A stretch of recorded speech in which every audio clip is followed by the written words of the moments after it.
as I said earlier, and if you're joining us later, Chris and I began to look at what was happening in the puppy exercise world and be concerned that people had really lost the ability to exercise their puppies in a way that we thought was proper. And it may just be, we have trouble exercising our children today and exercising ourselves. We're really not sure what to do. But we've seen these two sides. There are people that are over-exercising their puppies. And what are some of the big issues in over-exercising puppies? Weave poles, contacts, and jumping too high. Those are big issues with growing young puppies. But suddenly there's also been this movement of not exercising puppies and taking 6-month-old golden retrievers and limiting their walks to 100 feet, which is insanity for a large active dog. And so we went back to the literature and we looked at the literature on horses and dogs and human beings and started asking the question, what is it that is going to make a good exercise program for puppies? And so these are the guidelines that we have created, and they'll be available for free on the website. You'll be able to download them, and hopefully we'll be able to get some posters printed if you want to actually have a poster or send it home with your puppy buyers, or give it to your, if you're a trainer, give it to your classes. So we broke it down into the kinds of exercises that we think are really important. So that's going to be balance and proprioception, skill training, flexibility and stretching, strength training, and that's core, rear, and front, endurance training, and what we call good for the soul, which are those wonderful exercises where we spend time with our dogs. And the good for the soul are good for their souls, they're good for our souls, and they're good for us together. So we're really big on these. And we began to ask the question, when should each of these start in puppies? So I'm going to try and see if I can expand my screen so you can get a little bit more information. And note that the early sensitive period, so these are the various periods in puppies. We have early sensitive period from 3 to 7 weeks, late sensitive period from 8 to 16 weeks, juvenile period, which is 17 weeks to 6 months, adolescence then, which starts at 6 months in most dogs and most breeds and continues until their growth plates close. And you'll see the little asterisk there, because when dogs' growth plate close depend upon whether they are intact, spayed, or neutered. And then we cover young adulthood, which is just after growth plate closure, and now we have an adult body, but a young adult body, and how do we go about exercising that? One of the things that we asked ourselves is why this sudden concern about growth plate closures. And certainly there are growth plate injuries, but let's ask ourselves when human beings' growth plates close. And those close 13 to 15 years in girls and 15 to 17 years in boys. So we should be as concerned about our children's growth plates closing as our dog's growth plate closing, and yet our children play sports and they play outside and they do all kinds of activities. Why is that? Because it's really, really good for them, and it's essential to set a lifetime foundation in your dog. And that foundation, so what are the kinds of things that exercise benefits?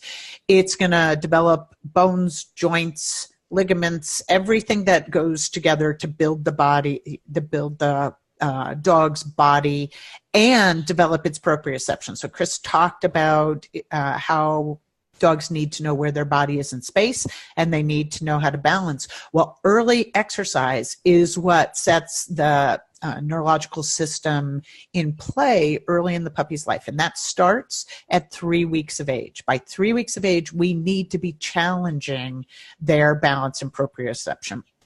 We also, exercise enables puppies and young adults to maintain a healthy weight, which is essential today when 50% of dogs are overweight or obese. It also enables them to learn better, and it gives them more confidence. And confident puppies are something that we really want. So this exercise program builds into all of these things, from bones and joints to brains and nervous system to self-confidence in situations and the ability to learn. So we asked ourselves, if we're worried about puppies exercising, how much do kids need? And Chris went back to the World Health Organization guidelines, and those guidelines say that for toddlers should be getting somewhere around 2 to 3 hours of active exercise a day. And by 6 years of age, children should be getting at least an hour of vigorous intensity aerobic exercise a day. This is 10 years before growth plates close. This is when puppies, so if we look at the puppy equivalent, this is when puppies should be very, very active in their lives. So how do we reduce the risk of growth plate injuries while still exercising our puppies? We go back to what Chris was talking about before with concussive and repetitive exercises. So you'll see across the board, we're saying no repetitive concussive exercises until none in the early sensitive period, none in the late, none in the juvenile, none in adolescence. That means no weave pull training, no endurance training in adolescence. And it isn't until young adulthood and the growth plates have closed that we can do those things. But in the meantime, all of these other exercises are open to our puppies, and we should begin as early as 3 weeks introducing proprioception activities to them. So that's going to be playing on a variety of surfaces, playing on things that go up and down. Now with 3-week-old puppies, they only have to go up and down a little, and we do that by putting towels under the bedding in the whelping box, playing in bottle pools, adventure boxes. All of those things will be helpful to them. And at 5 weeks, 5.5 weeks, we should start taking them on adventure walks. And we should get them outside at that point in safe places for 5 to 15 minutes. That's a fair amount of time for a 5.5-week-old puppy, but the vast majority of them can handle it quite well. That gets longer, so you're going to be doing longer adventure walks as the puppy ages between 7 weeks and 16 weeks. Now you're at 15 to 30 minutes, still not doing any endurance work, still not doing any repetitive concussive exercises, but now you're starting to introduce stretching and flexibility to the puppy and lots and lots and lots of balance and proprioception. And this works its way through each of the stages of puppy development until by the time your puppy's in adolescence, you're doing hour-long loose leash or off leash walks with them over varied terrain. And the research from Scandinavia has been pretty clear that off leash exercise over moderate terrain, so that's hills and dales and things like that, will reduce orthopedic injuries significantly, will reduce hip dysplasia, will reduce elbow dysplasia. The less we do, the more we increase those risks with our puppies. This will be available on our website for download for free. You just, Nicole put the link in again, and you can go and get it. Share it with everybody you know. We really want to make this available to puppies around the world and to both breeders and puppy owners. And then if and when we get the posters, when we get the posters printed, we will let you know, and they'll be available.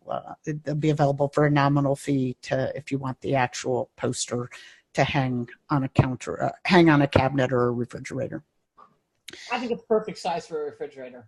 I think so too. I think so too. That was sort of what we made it to be, and if you fold it, you can focus on the period that your puppy's in. So you just have to look at whichever week or month your puppy is in, and you should be able to figure out what you should be doing with them. Chris, did you want to add anything? Oh, I do want to say something about on-leash walks. So we get that question a lot. How long should we walk our puppies on leash? And I think we need to make sure that we understand that on-leash walks on short leashes really are not exercise for dogs. They are training for dogs. What is exercise for dogs is loose leashes where puppies are able to change their pace.